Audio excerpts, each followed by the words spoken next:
A warm welcome to new YouTube video. I hope you are all fine and safe and your preparation is going great. This side Manpreet and you are watching IELTS Fever channel. So this video is all about 3rd February 2024 IELTS exam prediction video.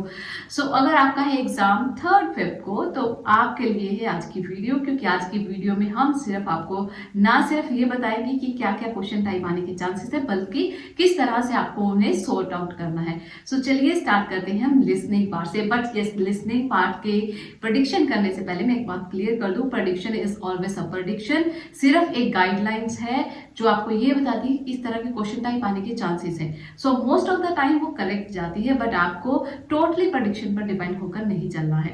So start करते हैं listening से। Section 1 की अगर बात की जाए तो section 1 में हमारे पास 1 वर्ड एंड और अ नंबर आने के चांसेस हैं, और ये क्वेश्चन टाइप बहुत कॉमन है, हर बार यही रिपीट हो रही है। सिंपल डायलॉग्स होंगे, 2 पर्सन के बीच में कन्वर्सेशन होगी और बिल्कुल इजी पीजी ये आपका सेक्शन 1 होगा। सो आपको टेंशन लेने की जरूरत नहीं है, आप 10 आउट ऑफ 10 इसमें इजीली अचीव कर सकते हैं। बस कुछ बातों का आपको ध्यान रखना है, राइट कीवर्ड पिक करना है। फॉर एग्जाम्पल आपको कंफ्यूज करने के लिए अगर उन्होंने फ़ोन नंबर पूछा है तो हो सकता है कि वो आपको कंफ्यूज करने के लिए वहां पर ब्लैंक से पहले दिया हो होम नंबर या होम टेलीफोन या मोबाइल टेलीफोन, तो वो आपको ध्यान में रखना है कि होम वाला पूछ रहे हैं, वो वर्क वाला पूछ रहे हैं। तो इस तरह की कंफ्यूजन क्रिएट हो सकती है, अदरवाइज बहुत इजी रहने वाला है सेक्शन 1। सो आपको टेंशन लेने की जरूरत नहीं है। सेक्शन 2 की बात करते हैं तो सेक्शन 2 में जो है हाई चांसेस की मैप आने के चांसेस हैं।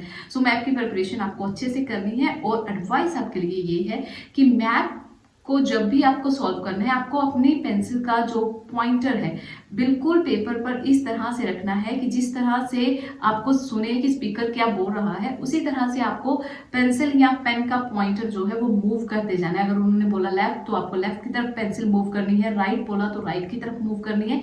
इससे आपके मैप में क्वेश्चन गलत होने के चांसेस जो है बहुत कम हो जाते हैं। ये था आपके लिए टिप ऑफ द डे।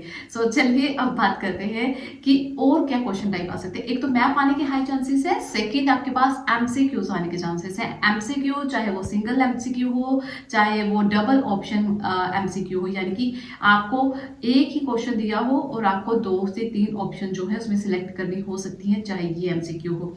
इसके अलावा सेक्शन 3 की अगर बात की जाए तो सेक्शन 3 में आपके पास अगेन एमसीक्यू आएंगे, और एमसीक्यू जो है जिसमें आपको सिर्फ और सिर्फ सिंगल ऑप्शन सेलेक्ट करनी होगी, और ऑप्शंस थोड़ी सी लेंथी हो सकती हैं, जो आपको पढ़ने में थोड़ी सी आपकी स्पीड जो है वो इंक्रीज करनी पड़ेगी। और सबसे बेस्ट वे क्या है कि जब सेक्शन 2 एंड होता है तो आपको बोला जाता है कि आप थोड़ी वेट करें, आप अपने आंसर चेक करें। तो जो टाइम आपको आपके आंसर चेक करने के लिए दिया जाता है वो आप यूटिलाइज कर सकते हैं सेक्शन 3 के क्वेश्चन रीड आउट करने में। इससे क्या होगा, एक तो आपका टाइम बचेगा, एक आप जो आगे की क्वेश्चंस हैं उनको अच्छे से अंडरस्टैंड कर पाओगे। सबसे मेन पॉइंट होती है सेक्शन 3 में क्वेश्चन को समझना, रीड करना और अंडरस्टैंड करना, क्योंकि सेक्शन 3 जो है मेरे अकॉर्डिंग लिसनिंग का सबसे डिफिकल्ट पार्ट होता है सेक्शन 3, क्योंकि एमसीक्यू स्टूडेंट्स के बहुत गलत होते हैं। सो आपको क्या करना है, जो सेक्शन 2 का पार्ट मिला है आपको टाइम मिला है, थोड़ा सा रीड करने के लिए थोड़ा आपको मिला है कि आप आंसर चेक कर लीजिए, फिर वो सेक्शन 3 में आपको टाइम देते हैं, तो वो दोनों टाइम्स को आप कंबाइन करके सेक्शन 3 में यूटिलाइज कर सकते हैं, उसके क्वेश्चन रीड आउट कर सकते हैं, ताकि आप अच्छे से कीवर्ड पिक कर सकें। अब बात करते हैं सेक्शन 4 की। सेक्शन 4 में आपके पास 1 वर्ड ओनली आने के चांसेस हैं, और इसकी स्पीड जो है वो फ्लुएंट होगी, बहुत ज़्यादा फास्ट नहीं होगी। फ्लुएंट से मेरा मतलब कि स्पीकर जो है लेक्चर प्रोड्यूस कर रहा होगा, सो लेक्चर जब भी देते हैं तो उनकी फ्लुएंसी जो है थोड़ी फास्ट होती है। अदरवाइज आपका एग्जाम जो है वो बहुत ईजी रहने वाला है, कोई टेंशन की बात नहीं है। आप easily section 1, section 2 and section 4 easily attempt कर सकते हो। सिर्फ और सिर्फ सेक्शन 3 में थोड़ा सा ट्रिकेस्ट पार्ट आ सकता है। बी प्रिपेयर, एंड मेरे चैनल पर आपको वीडियोस मिल जाएंगी कि किस तरह से एमसीक्यूज को सॉल्व किया जाता है, किस तरह से आपके लिए जो है एग्जामिनर किस तरह से आपको फंसा सकते हैं या स्पीकर किस तरह से आपको कंफ्यूज कर सकता है क्वेश्चंस में। सो वो वीडियोस आप जरूर देख के जाइएगा। अब बात करते हैं हम रीडिंग की। सो रीडिंग का लेवल अगर बात की जाए तो थोड़ा सा मॉडरेट आने के चांसेस हैं। बहुत ज़्यादा इजी नहीं होगा, बहुत ज़्यादा डिफिकल्ट नहीं होगा, बट यस वन पैसेज आपको डिफिकल्ट मिल सकता है। It may be passage 2 and it may be passage 3। So passage 1 की अगर बात की जाए तो पैसेज 1 जो है आपके पास वो नॉर्मल रहेगा। एज यूजुअल आपके पास ब्लैंक्स आएंगे, blanks in the form of sentence completion और समरी कंप्लीशन। तो चाहे वो सेंटेंस कंप्लीशन के थ्रू आए, चाहे वो समरी कंप्लीशन, मतलब ब्लैंक्स तो आने ही आने हैं। 2 वर्ड्स ओनली या फिर 2 words, no more than 2 words, ठीक है। इसके अलावा अगर बात करें सेकंड क्वेश्चन टाइप की जो पैसेज 1 में आएगी वो आएगी true false and not given. True false not given के आपको 5 to 6 क्वेश्चन देखने को मिल सकते हैं।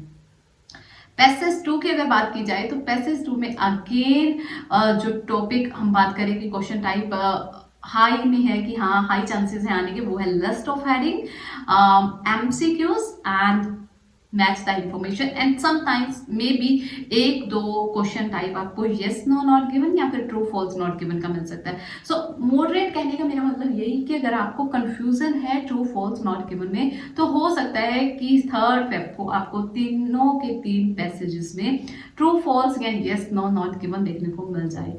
पैसेज 3 की अगर बात की जाए तो पैसेज 3 में आपके पास हाई चांसेस कि येस नो नॉट गिवन तो आएंगे ही आएंगे, इसके साथ साथ आपके पास ब्लैंक्स एंड एमसीक्यू आ सकते हैं।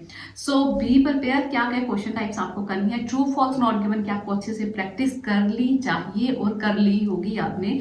अगर फिर भी कोई कंफ्यूजन है तो इसी चैनल की प्लेलिस्ट में जाइए, वहां पर रीडिंग की सीरीज है जहां पर हर एक क्वेश्चन को डिटेल में समझाया गया है, क्या कोई क्वेश्चन टाइप की क्या क्या स्ट्रेटेजीज होती हैं। सो वो आप फटाफट से देख लीजिए। सो उनको देखकर आपको पता लग जाएगा कि किस तरह से आपको क्वेश्चंस को सॉल्व करना है। और बात करें ट्रू फॉल्स नॉट गिवन, उसके बाद list of heading, then MCQ and match the information. ये टाइप ऑफ क्वेश्चन जो है आपको अच्छे से आनी चाहिए with blanks in the form of sentence completion and summary completion. Task 1 की अगर बात की जाए तो task 1 pie table and map diagram in the form of map और in the form of diagram, ये आपको अच्छे से करने हैं क्योंकि इनके हाई चांसेस हैं आने के। टास्क 2 की अगर बात की जाए तो agree disagree and discuss both views.